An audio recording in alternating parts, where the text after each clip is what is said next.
Hey there, this is Pam Perry. So I am here just to really talk about just giving you 7 tips. It's Tips Tuesday, right? So it's Tuesday, and I wanted to really just come on. A lot of my clients from Speakers Magazine, a lot of them are cover people, and they get a lot of speaking gigs, and they host their own events. And this is the thing, right? So you look at the people on the cover, and it's like, wow, I want to do that. I want to be like them, right? It's like I want to be like them. I want to get speaking gigs because Nicole is traveling and Dr. Cheryl travels. All of them get speaking gigs, right? But what about the people in between the pages, right? Where are they? Like, how are they getting speaking gigs, right? You got Melissa Brown over here, and then we got Dr. Esther Graham and Carolyn Harris and Wyvitra Jordan. Powerful people, powerful. Letitia Nicole is another one that's powerful, right? So just want to just really give you some ideas of how people get speaking gigs. I personally this month am speaking at about 4 different places, and some are paid and some are actually where I'm sharing my expertise. So from those places where I go and I share my expertise, I actually pick up clients. I'm a publicist. If you don't know, I'm also the publisher of Speaker Magazine, and I do a podcast as well.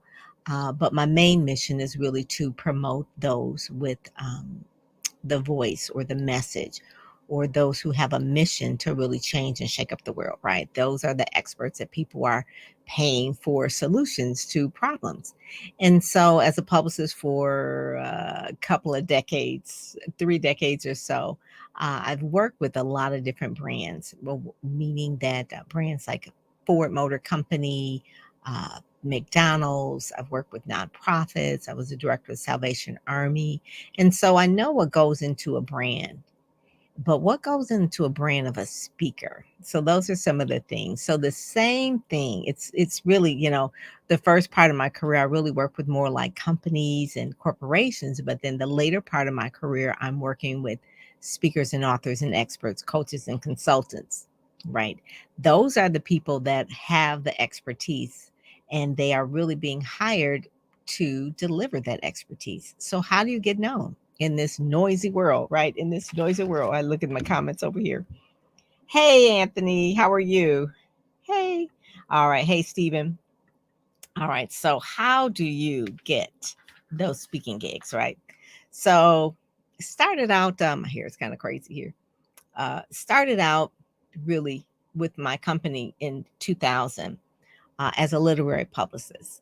And I worked a lot with publishers. If you remember in year 2000, that was a lot where the publishing industry really was like the big deal. Really before Amazon became like the one where people are buying most of the books. We had all the bookstores, right? We had Borders. Remember Borders? Borders was around.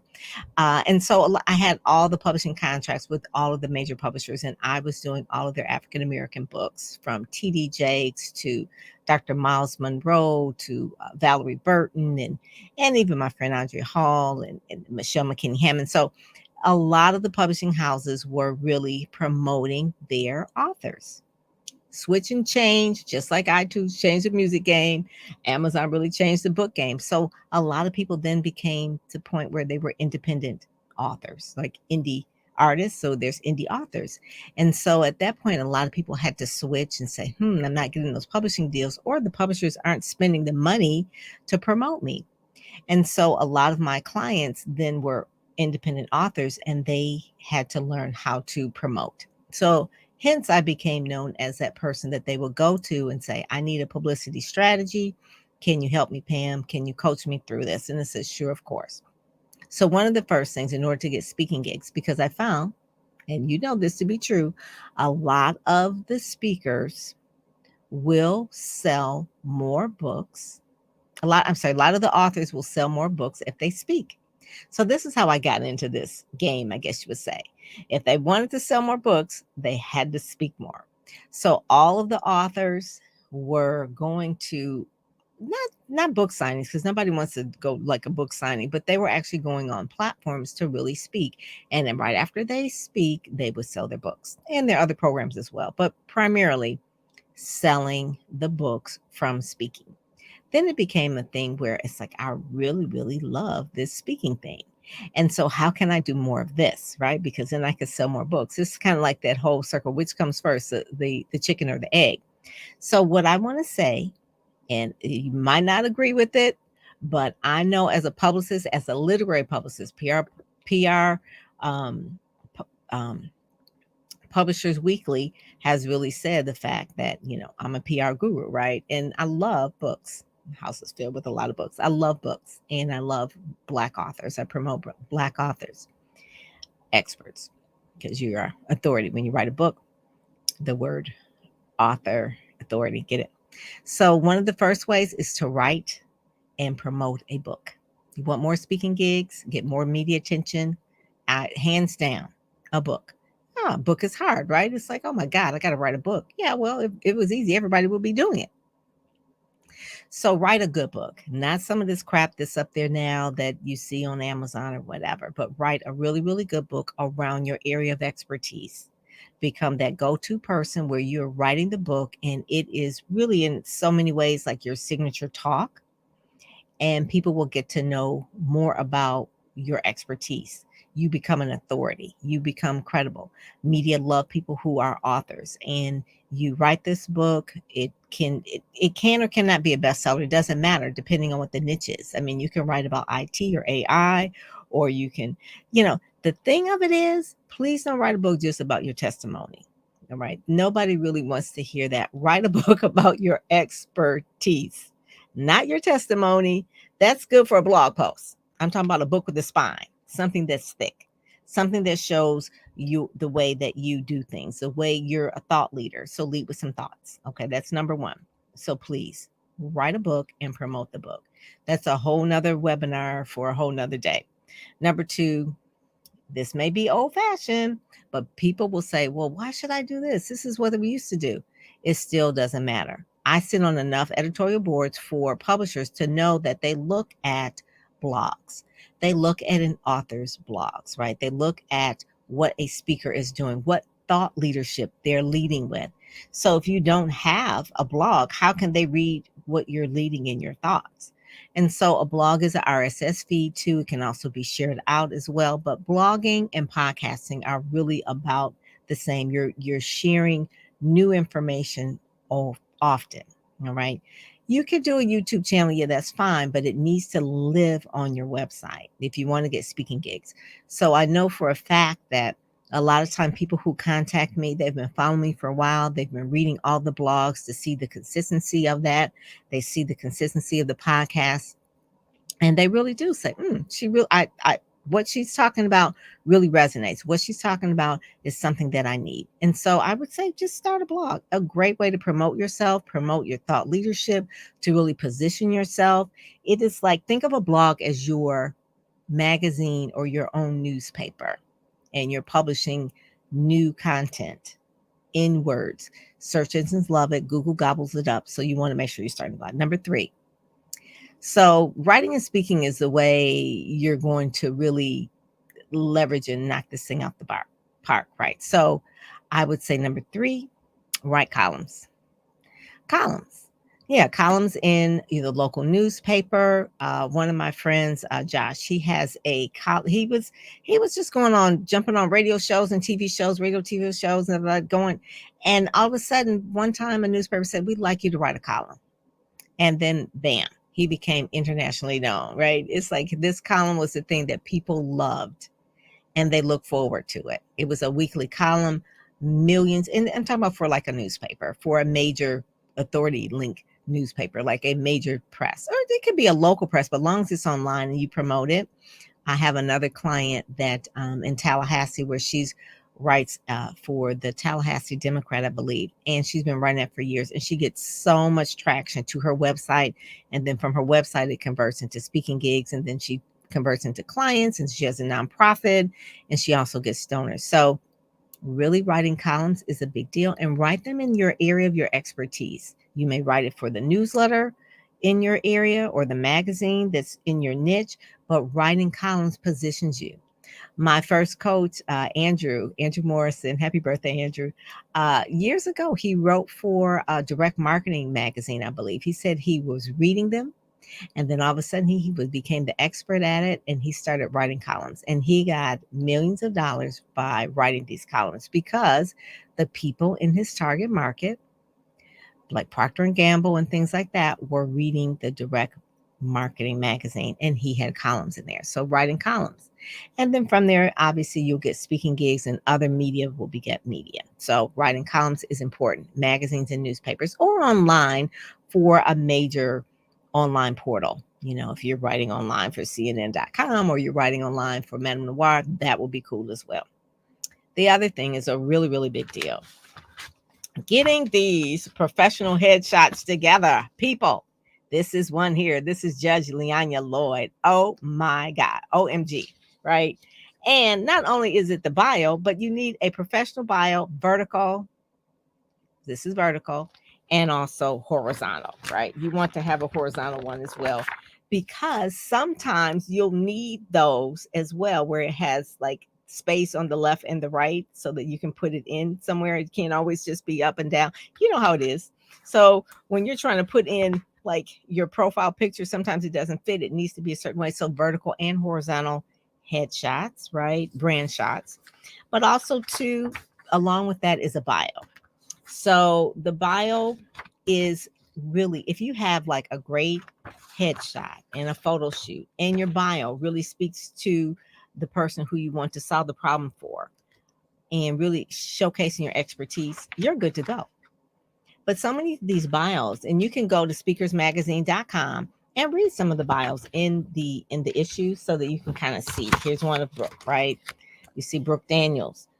She's helps businesses realize their potential as a strategic not SEO, CEO, thought partner, operator, bringing years of global experience.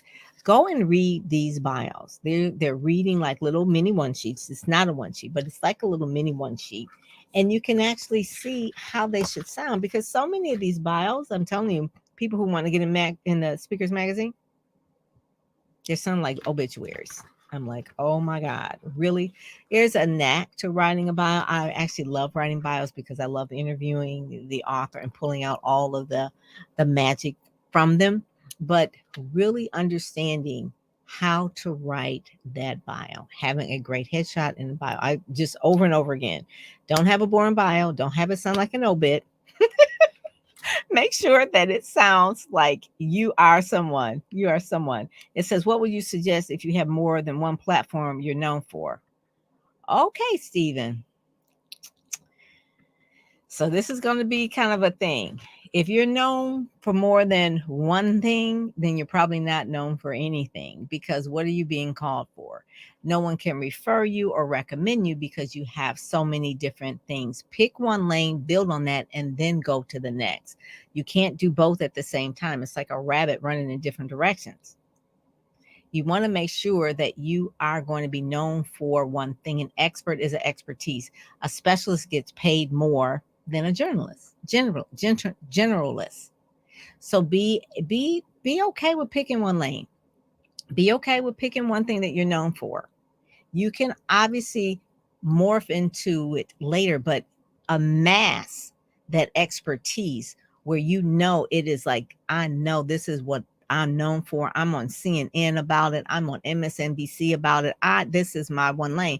But if you pick a whole bunch of different lanes, it's like, they're kind of probably good at some of it, but what are they really the expert in? So that's my thing, Stephen. I'm sticking to that because I know that to be true. Me personally, when I started out with my company in 2000, I was trying to do all the things in chimney sweeping. Okay. I was doing everything. I was doing all the things. I was helping people promote the books, write the books, edit the books, pick the covers, uh, you know, do the book club, do the mailing, put up the billboard. And you know what? It was like the first 5 years of my company, I was broke as smoke. I was broke as smoke because I was trying to do it. No one knew what to do. When I finally became centralized on what was the main thing that I'm gifted to do, that I'm expert at, is really PR and promotion, and quit all that other stuff. I'm good at editing. I'm good, all these other things I'm good at, but I'm best at this. And that's when I got all the contracts and started working with people like TD Jakes and Valerie Burton, Michelle McKinney Hammond, all the other major authors, Paul Morton. It's hundreds of authors, because then they started seeking me out because they knew I could do that one thing and do that really, really well. Me and my team. That is the process that I teach people about, that whole thing. So I hope that helps. Yeah, broke as smoke. I was doing all the things, including chimney sweeping. I was like, okay. So number 5. This is a thing where you want to make sure that you are positioned as a speaker, as a thought leader, as an expert, getting listed or getting in Speakers Magazine. Yes, getting in Speakers Magazine. This right here, even though they've been speaking for years, has sent them to a whole nother level of positioning. Not only are they in the magazine, they're on the websites. When you Google their name, it shows up there on Speakers Magazine. Their speaker reel is there. They have a big blow up poster board of that. They are in Swimming in the Stream with Les Brown and George Fraser and Dr. Cheryl Wood, Kim Fields, because they're part of that. So getting featured in Speakers Magazine, getting listed, and it acts like a directory of speakers. So if someone's looking for a diversity speaker, if they're looking for a motivational speaker, inspirational, you go under speakers, see featured speakers, and you get categorized in there. And we mail the magazines out to the media. We mail them to meeting planners. We travel with them on the road to different conferences, so people pick them up and take them with them. It's nothing wrong with digital magazines. We're a digital magazine as well. That's good for SEO. But sometimes a conference meeting planner needs to be able to say, I'm gonna look at this person. Tam Luck. Okay. So they physically have it in their hand. The meeting planner has it in their hand, and it's like their directory. Now, January and February is coming up. So if you're a Black speaker, it's a great time to be Black, right? We got MLK through Black History Month. That's when they're looking for Black speakers. So this is where they're going to come.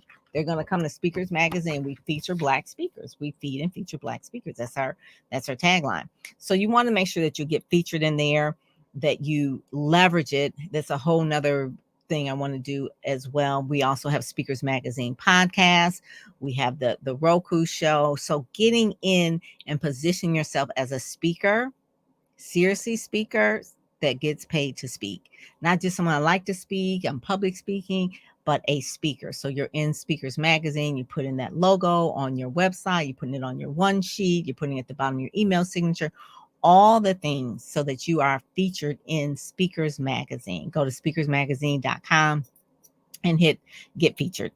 The other thing, how to get media and how to get speaking gigs, you gotta open your mouth. You gotta be courageous. I'll give you an example of someone who opened their mouth and they got a speaking gig.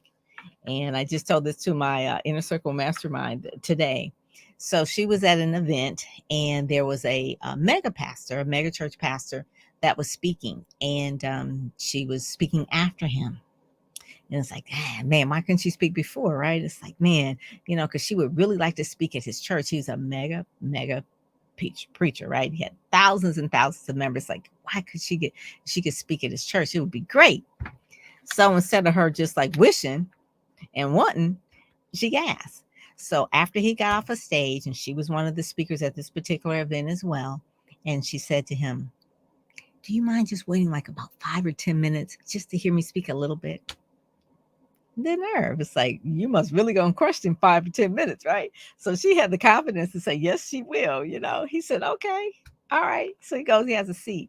She spoke for 30 minutes. He stayed for the entire.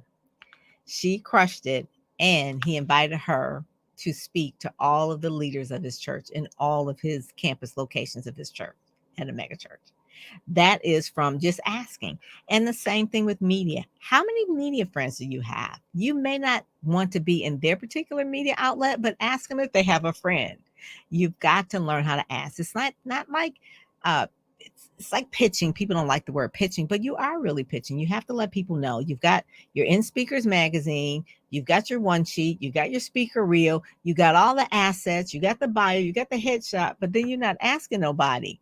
So the lady that said, just wait 10 minutes, And then she did her thing and he stayed for the entire. Afterwards, he came up to her. He said, I would love to have you speak at my church and all of my churches to all my leaders. And she was like, not a problem. Flew her in, paid her, and all the things.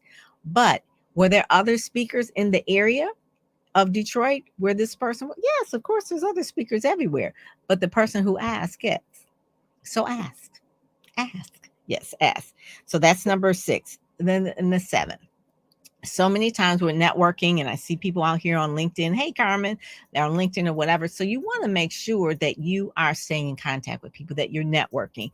There is the saying that you says your network determines your net worth. So it does, but you got to keep in contact with that network. You can't just be like one time in and one time out. Like, I got their business card. Well, you got a whole bunch of people got their business cards. So you have to keep in touch, but keep in touch from the standpoint of offering something of value every time you make an interaction with someone. That's like a really key part of it. Same thing with media people. The media people, if you go and listen to my podcast, on PamPerryPR.com, you hear me talk to different media people. And basically, the media people want new and fresh things. They want news. They're reporters. They're looking for things that are new. Share with them things that are new, things that are interesting, things that may or may not fly that particular time. It may not be good timing, but keep in touch with them because they are always looking for news. And if you are not telling them, then they're going to be talking to somebody else. The same thing with the meeting planners, same thing with conference planners. And it just helps to really have a mentor and a coach as well to kind of make those introductions. But sometimes you have to go out for yourself. One of my favorite things that I always say is those that show up, go up. Sometimes just showing up is really where you're going to win. Just showing up, speaking up, networking with people, offering value, knowing you have expertise that you can share that will solve a problem for someone, being really confident in that. And that's really, really key. So those are the 7 tips. Write and promote a book, start a blog or a podcast, write columns for your trade journals and things like that. Get a professional headshot and bio, which is a whole thing that I just love to tell people, like, let's work on that. Get listed in Speakers Magazine, get an advertorial there, get on the podcast there, get on the Roku channel, speak out your expertise so people will know what it is that you do. And just ask the media, ask the different conference planners, ask if there's a conference that you go to every single year. Maybe one year, ask the conference person, say, I come to this conference every year. I love this conference. I'm a great speaker. I would love to speak at your conference. Here's my information. Here's my speaker reel. Here's my bio. Those are the things that you go to the Black Enterprise Conference. Why can't you speak there? Why can't you? Did you ask? Do you know who to ask? Do you have someone that can introduce you? That's what people pay publicists for and that sort of thing. And then stay in contact with all of the people that you have met that that are within your network that really are people that will refer you, recommend you. But you have to be clear, have a very clear message so people can recommend and refer you based on the fact that they know what you do. Stephen, you can't have a whole bunch of different things. Like, I'm known for this, but if I know it's one thing, I know that Stephen is known for this, then I know I can recommend him. Oh, great, Luana. Thank you. Yes, these are the things. It's just 7 quick tips, but it is one of the main things. And I'm telling you, people who have been in Speakers Magazine, they are really using this thing and leveraging it, right? It's like they are leveraging all of this. And then they can add it to their website, add it to their speakers reel, all of that. It just it sets them apart from the people that just want to speak and the people who are like, I'm serious about speaking, right? How can you work with me? Speakersmagazine.com. Yeah, that's where you go to speakersmagazine.com. Send me a thing. You can hit get featured and immediately get featured right there. You go to speakersmagazine.com and it's all there as well. And also too, I really, really am very particular about who I work with in terms of publicity. So if you really do want to have a conversation with me, you can go to PamPerryPR.com as well. Send me a message and then I'll just I send people like an assessment to see where they are in terms of PR, because PR has to be on return on investment. So I have to know that if you're going to invest a certain amount of dollars, is your infrastructure enough to really sustain that? And that's part of it. PR is not marketing. It's a part of marketing, but you do need to have something to sell that really PR can bolster and propel, right? It's not, people think that if I get enough PR, then I can sell enough stuff. No, you need to have the stuff available to sell, and then PR helps move it out the door. Yep. Yep. That's it. PamPeriodPR.com. Exactly. That's it. So with that, I am out of here. Those are the 7 tips on how to get paid media, how to get paid, how to get media engagements, and how to get paid speaking gigs. So with that, I am out of here. Make sure you go to speakersmagazine.com and get featured. Alrighty, talk to you later. Bye-bye.